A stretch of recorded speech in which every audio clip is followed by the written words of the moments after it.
Question for you all. Were you familiar with J. Robert Oppenheimer before signing on to do this project? No, I had kind of like Wikipedia level knowledge of the events, I guess. And you? I fancy myself a bit of a student of this period in time. I thought it was great the way that Chris chose expertly to cast this guy. It's literally a generation-defining performance. And it's crazy, too, that you took all those swings at doing other projects with him, and they all kind of come together in this one big partnership. And one of the things I know that Chris says is that, like it or not, J. Robert Oppenheimer was the most important person who ever lived. Yeah. Do you agree with that? It's a good tagline, isn't it? I think, what happened in 45 completely changed history, completely changed the world, and we live in the shadow of what happened in 45 now. And people choose to think about it or not. So I think in those terms, for sure. You two in the film have a complex relationship. Yeah. His fault. How would you describe it? Chris talked Mozart and Salieri, and I think that was just a great shorthand. Yeah.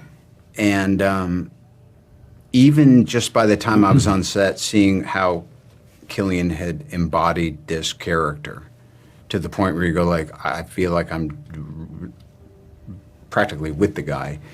You can't help but feel a little bit iced out by it. Now, Cillian is so warm and nice and inviting, but then we'd roll, and I'd feel like he was looking through me like I didn't exist.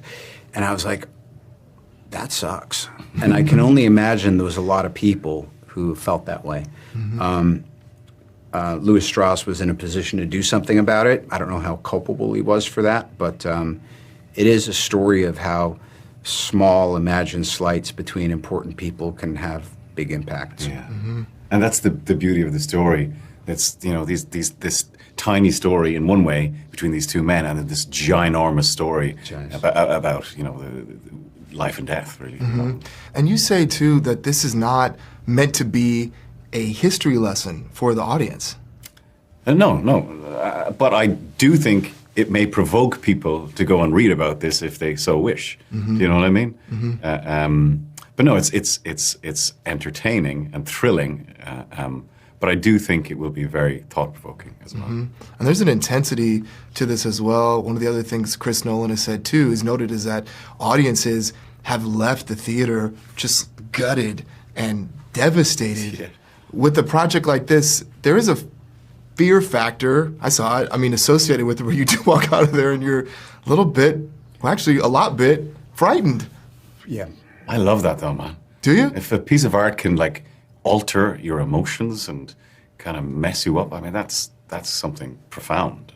I think part of it, too, is, and I think Chris is obviously just a master storyteller, but to achieve what Oppenheimer did, and to be that conflicted about it, but to be so praised for it. That's why there's themes in this film about being held up in this rarefied air for something that you're so conflicted about. And I think we can feel that about, we'll just say it, the way your life is changing now as you're going to be in front of this huge film. And we always have two sets of feelings. One is, that's great, and I'll have even more opportunities for roles. The other is, what about my privacy and this and that? And writ large, as it affected the planet, I think every time they were giving him a round of applause and stomping their feet, he felt a little bit awful. Yeah, absolutely.